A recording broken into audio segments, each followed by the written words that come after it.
जय हिंद दोस्तों, स्वागत है आप सभी का आपके प्यारे से YouTube channel rise education centre में। आज के इस वीडियो में हम लोग जेंडर टॉपिक को पढ़ने वाले हैं और हम लोग इसमें जो है जेंडर का डिफिनेशन और इसके काइंड यानी कि प्रकार को जो है देखेंगे। ठीक है, तो चलिए हम लोग वीडियो को स्टार्ट करते हैं।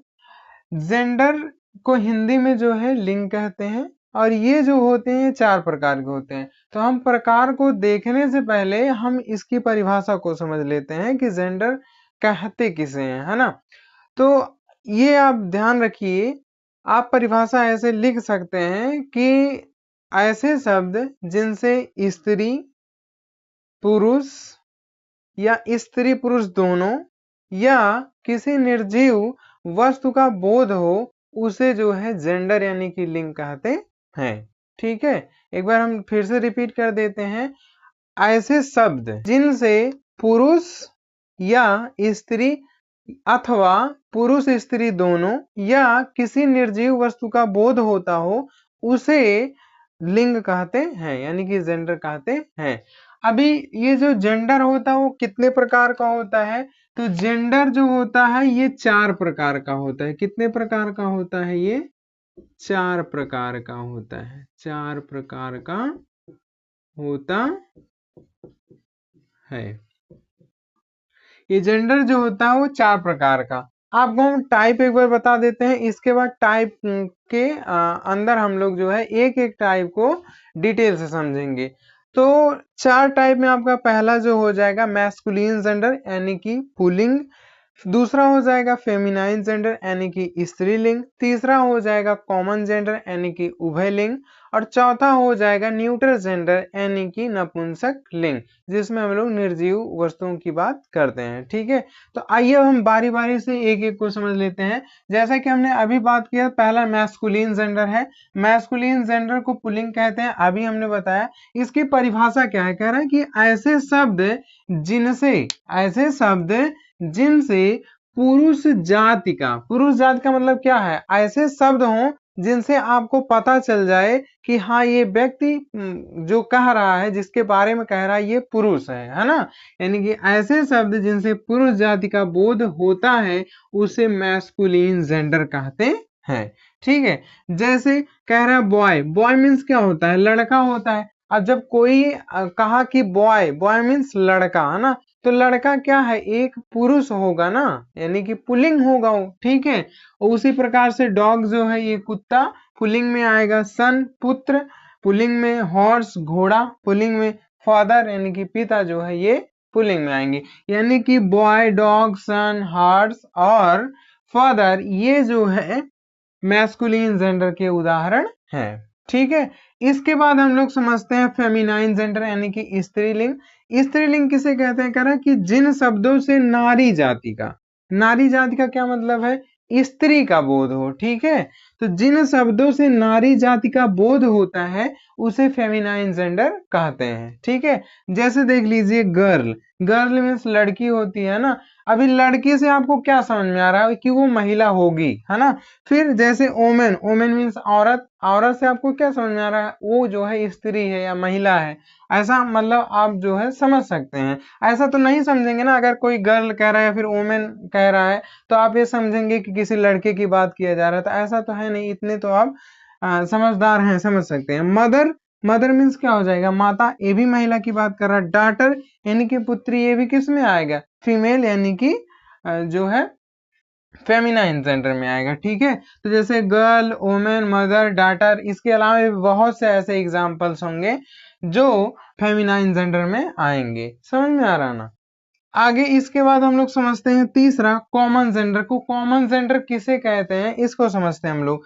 कह रहा है कि ऐसे शब्द जो स्त्री जाति यानी कि स्त्री जाति और पुरुष जाति दोनों का बोध कराते हो उसे कॉमन जेंडर कहते हैं। मतलब कॉमन जेंडर जो होगा इसमें स्त्री का भी और पुरुष का भी दोनों का मेल रहेगा, यानी कि दोनों ही इसमें आ जाएंगे। अभी कैसे आएंगे वो देखिए आप लोग। जैसे कह रहा है कि चाइल्ड, चाइल्ड मीन्स क्या होता है? चाइल्ड मीन्स होता है बच्चा, है ना। चाइल्ड मीन्स क्या होता है? बच्चा। अभी जब छोटा बच्चा जन्म लिया है, ठीक है, तो उसे बेसिकली लोग चाइल्ड कह देते हैं, है ना। अब चाइल्ड जो बच्चा हो सकता है वो जो है बच्ची भी हो सकता है वो बच्चा, यानी कि हो सकता है वो बॉय हो या हो सकता है वो गर्ल हो, है ना। तो इसमें दोनों की संभावना होती है। जैसे थीफ है, थीफ मीन्स क्या होता है, चोर होता है ना। अभी देखिए थीफ क्या है, थीफ यानी कि चोर जो है वो महिला भी हो सकती है, चोर पुरुष भी हो सकता है ना।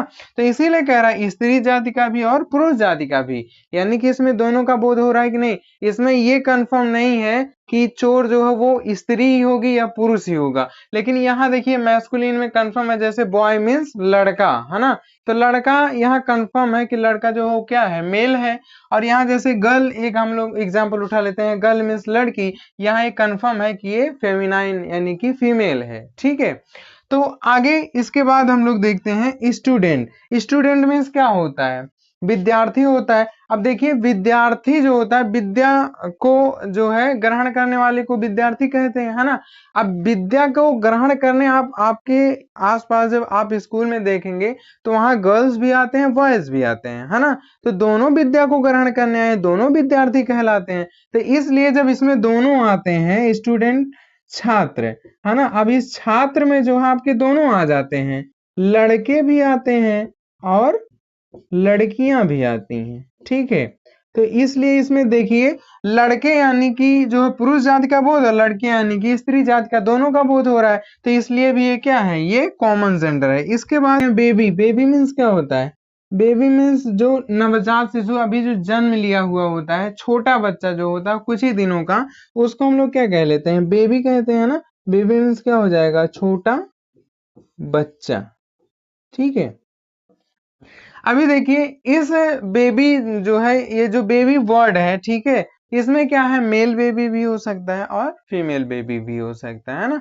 तो इसमें देखिए जब मेल की बात कर रहा है तो पुरुष जाति का बोध, और जब फीमेल की बात करेगा तो स्त्री जाति का बोध, है ना। क्योंकि इसमें क्या है, इसमें कॉमन है, ये मेल बेबी भी हो सकती है और फीमेल बेबी भी हो सकती है ना। इसको अगर आप बड़े तौर पे समझना चाहें अपने लेवल पे, तो आप अगर ऐसा सपोज करें कि आप लोग ऐसा सुने ही होंगे कि लोग जब अभी ये रिलेशंस वगैरह में रहते हैं तो इसमें लोग जो है अगर फीमेल है तो वो मेल को बेबी कह देते हैं, और जो मेल है वो फीमेल को भी बेबी कह देते हैं ना। जैसे लोग कहते हैं ना बेबी खाना खा लो, है ना। खुद तो खाना खाया नहीं जा रहा, दूसरे को खिलाने चले हैं, है ना। तो खुद पे पहले ध्यान दो लो बाबू, और फिर दूसरे पे जो है ध्यान दीजिएगा, क्योंकि जिनको आप बैठे हैं खिलाने ना, वो कई बार खा के बैठे हैं और कहेंगे कि हम खाए नहीं हैं, ठीक है। तो आज अभी जिनमें आपको बहुत ज्यादा खुशी मिल रही है ना, तो मान के चलिए कुछ दिन में आपको गम भी मिलने वाला है, ठीक है। तो इससे आप सतर्क रहेंगे।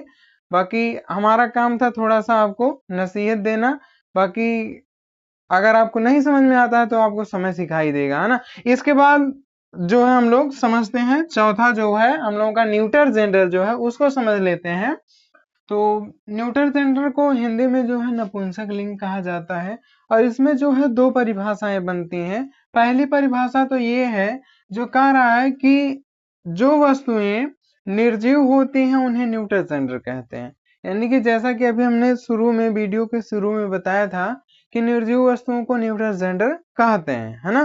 तो इसमें दो परिभाषाएं हैं। पहला तो ये है कि जो वस्तुएं निर्जीव होती हैं उसे न्यूटर जेंडर कहते हैं। जैसे बुक यानी कि किताब ये निर्जीव है, पेन निर्जीव है, पेंसिल निर्जीव है, ग्लास निर्जीव है, टेबल निर्जीव है, चेयर निर्जीव है। ये तो रियली निर्जीव वस्तुएं हैं, ठीक है। इन्हें तो जो है नपुंसक लिंग यानी कि न्यूटर जेंडर में रखा ही जाएगा। इसके अलावा भी एक परिभाषा है, जैसे कह रहा है छोटे छोटे जानवर तथा पक्षी भी न्यूटर जेंडर माने जाते हैं, ठीक है। ये है नहीं लेकिन इनको मान लिया जाता है, ठीक है। जैसे बर्ड यानी कि जो पक्षी होती है, ये क्या है, ये न्यूटर जेंडर में आती है। जबकि है क्या, ये अगर हम लोग ये देखें ये नपुंसक लिंग थोड़ी है। यानी कि ये जो है इसमें जान है ना, ऐसा तो है नहीं कि नॉन लिविंग थिंग है। लिविंग थिंग है, बट इसको मान लिया गया है। यहाँ देखिए, आप इस पे ध्यान दीजिए, माने जाते हैं ना, तो इसलिए इसे मान लिया गया है कि ये क्या है, एक न्यूटर जेंडर है। आंट, चींटी, जो छोटी सी चींटी होती है, ये भी क्या है, न्यूटर जेंडर है। चींटी, चींटी भी क्या है, न्यूटर जेंडर। इंसेक्ट, कीड़े मकोड़े, कीड़े मकोड़े, ये भी न्यूटर जेंडर हैं। रैट, यहां तक कि चूहे को भी जो है न्यूटर जेंडर की कैटेगरी में रखा गया है। ठीक है, तो यहाँ पे हमारी जो न्यूटर जेंडर की दो परिभाषाएं हैं, वो पहला क्या है, जो वस्तुएं निर्जीव होती हैं उन्हें न्यूटर जेंडर कहा जाता है, जैसे book, pencil, copy, pen, etcetera etcetera, है ना। और दूसरा क्या है कि छोटे छोटे जानवर तथा पक्षी को भी न्यूटर जेंडर मान लिया गया है। ठीक है, जैसे अभी यहाँ पे आपको बताया गया, बर्ड हो गया, है ना, इसके बाद आंट, चींटी हो गई, इंसेक्ट, कीड़े मकोड़े हो गए, है ना। तो ये सभी को क्या माना गया है, ये जो है न्यूटर जेंडर मान लिया गया है ना। न्यूटर जेंडर मीन्स जैसा कि नपुंसक लिंग होता है, नपुंसक लिंग मतलब निर्जीव वस्तुएं, जबकि ये सभी निर्जीव तो नहीं है ना, इन सभी में तो जान होती है ना। लेकिन आप इस पे मत जाइएगा कि इनमें जान होती है, इस पे जाइए कि यहाँ पे सिर्फ ये कह रहा है कि छोटे छोटे जानवर तथा पक्षी भी जो है न्यूटर जेंडर माने जाते हैं, है ना। ये जो है निर्जीव होते नहीं, बस मान लिए जाते हैं। ठीक है, तो आई होप कि आप लोगों को ये जो है टॉपिक पूरा अच्छे से समझ में आया होगा। इसके बाद हम लोग मिलते हैं किसी नेक्स्ट क्लास में। जय हिंद।